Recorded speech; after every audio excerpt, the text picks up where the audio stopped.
Oh my God, this is so weird. Hi, you guys. Wait. Better what I'm supposed to say? Stop it.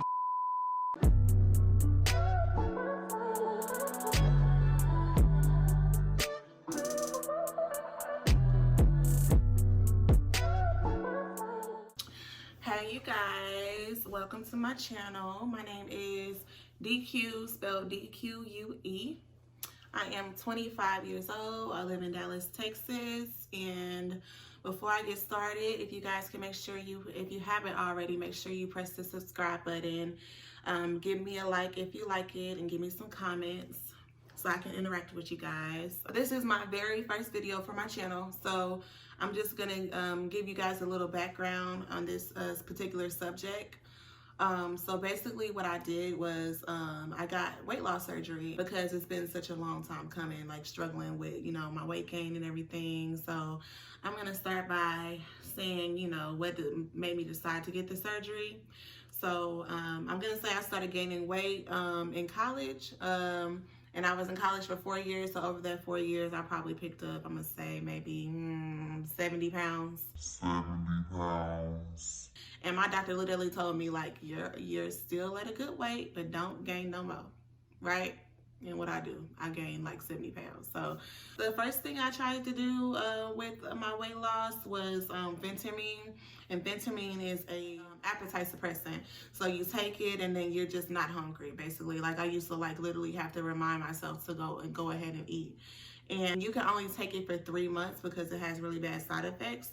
So while I did lose about 35 pounds, once I got off the pills, I gained it back plus some more. So I was at about 219 when I started Phentermine, and I got down to maybe like 188, something like that. But I gained it all back. So then I started doing like some diets. I tried like so many different things, and I would lose the weight or it would come off slow, but it would always come back.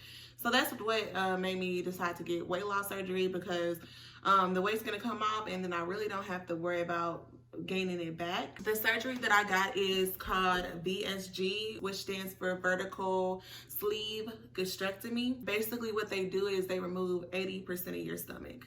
Yes, 80%. My stomach is the size of a small banana. Basically, I can't eat as much, nowhere near as much. I get full fast and then I lose weight, basically. So I started looking into this maybe about 8 months ago, and I pretty much got my husband on board. I just started getting through the requirements. So I am insured with Blue Cross Blue Shield Minnesota. So with our requirements, and every insurance company is different.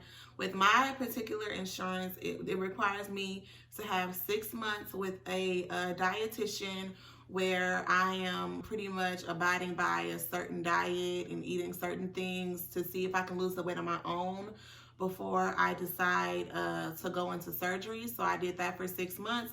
Also, I have to do a psych test, a stress test, and then that's really the only requirements that I can think of at this very moment. So I got through the 6 months with my dietitian, and then pretty much they were ready to go ahead and put in the pre-approval claim with my insurance company. It took about 3 weeks for them to approve it, and before I knew it, I think that they approved it, let's say it was about October the 22nd. And then before I knew it, they're like, okay, we can get you into surgery on October 31st, which was fine because I wasn't going back to work until November the 7th. So that was fine for me because once I got back to work, I wasn't going to be able to take another leave until next year. So that was fine for me, but it just went really fast. And they ended up actually scheduling 2 days earlier. They called and told me I was approved Friday. I got surgery on Tuesday. So I had the weekend. So generally when you get this type of surgery, you're supposed to do a 2-week liquid diet.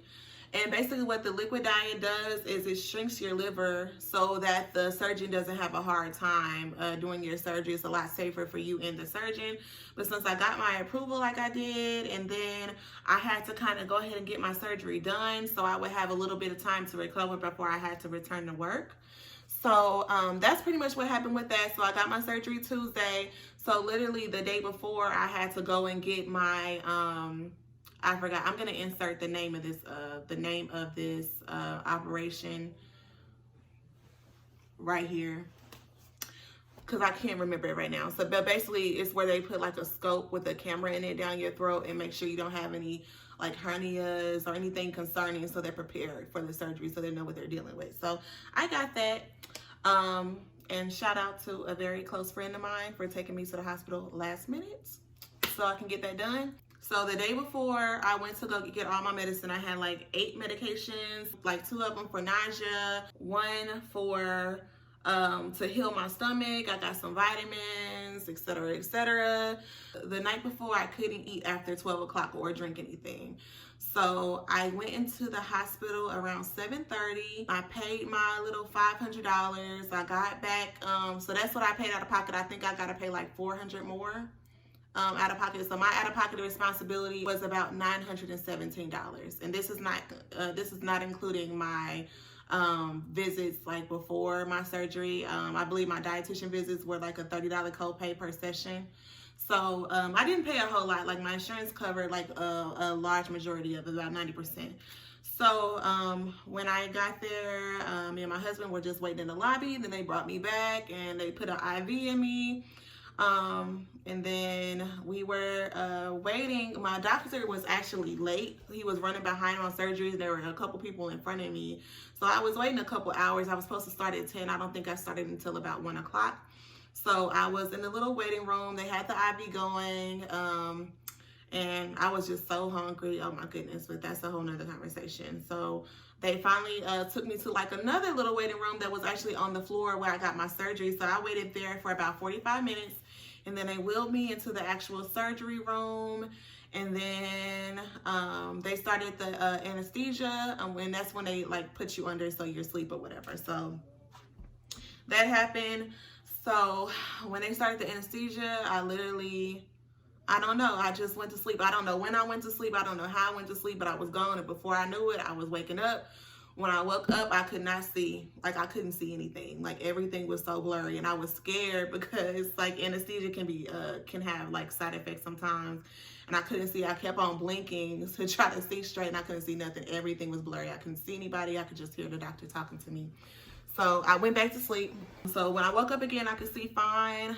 They put me in my room, and my husband was there. And I just remember my mouth was so freaking dry. Like, when I say dry, my shit was so dry. Like, I couldn't even lick my lips. It was so dry. Like, and I'm gonna say it was like that for like 2 days. So my experience in the hospital, terrible. Terrible. Not because of the nurses or anything, but I was just extremely uncomfortable. My stomach was hurting. And let me say this, they do 6 like 1-inch incisions in your stomach. So like, I have an incision here, here, here, here, here, and like here. So it's like 5 or 6 incisions. The incisions didn't hurt at all. Like, I could barely feel the incision, but I was really gassy and it was so freaking uncomfortable. And the only thing that they would give me for my pain was Tylenol. I'm in a whole hospital. Y'all can't put me a little something in the IV to help with my pain? No? Okay. So I was uncomfortable. I was only there for the next day, but it was like, it seemed like it took forever because I was so uncomfortable, and they were constantly coming in. Like, my IV kept on messing up. They had to change my IV. They kept on sticking me, checking my blood pressure. Like, it was so uncomfortable, and I couldn't really sleep. Like, I would sleep for a couple hours, and then I gotta go walk. Like, I had to walk the hallway. I had to walk like 4 laps every 2 hours, and that was so frustrating because I was tired and I was in pain. And then urinating was difficult, and I had to pee. I'm gonna say literally, I'm not even exaggerating here. I had to pee every 5 minutes, and it was so hard to pee because my stomach hurt. And when you pee, your muscles contract, or at least mine did. And my muscles were hurting so bad, it was hard for me to push anything out. And then by the time I got my ass in the bed, I had to go pee again. I had to like unhook the little things that they had on my legs. I had to walk the IV to the bathroom. So that was just hell. And I was just so ready to go home. So thank God, I wasn't like dehydrated or anything, because the next day they told me I could go. I was ready to go. So the first week was completely clear liquid. So I was drinking chicken broth. No, I'll take that back. I lied again. Sorry, y'all. I lied again. First week after surgery was full liquid. So I was drinking protein shakes. My goal was 65 grams per day. And then trying to drink water. Other than the protein shakes, I was drinking like water. I was eating Jell-O, chicken broth. I was really tired of sweets, like popsicles, stuff like that. I was really tired of sweets, so I had ramen noodles in my pantry. So I would just take the little seasoning packet and with some boiled water, and that was like my saving grace for that week, because I was tired of drinking like bland and sweet stuff. It was just making me sick. So, and I had to drink really slow. And so week 2, so it was 2 weeks of liquids. By week 3, that's my daughter, y'all. Sorry. So by week 3, I'm gonna let her finish. That's not my daughter. That's Corey, her cousin. That's not my daughter. Okay. So by week 3, I could have pureed food. So I was pretty much anything that I had, I just put it in the blender. Like I was ordering like the chili from Wendy's, put it in the blender, eat that.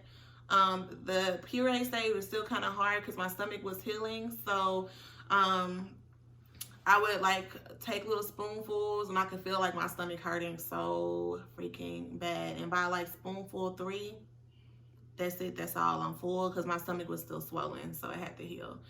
Or I get some soup from Panera, put it in the blender.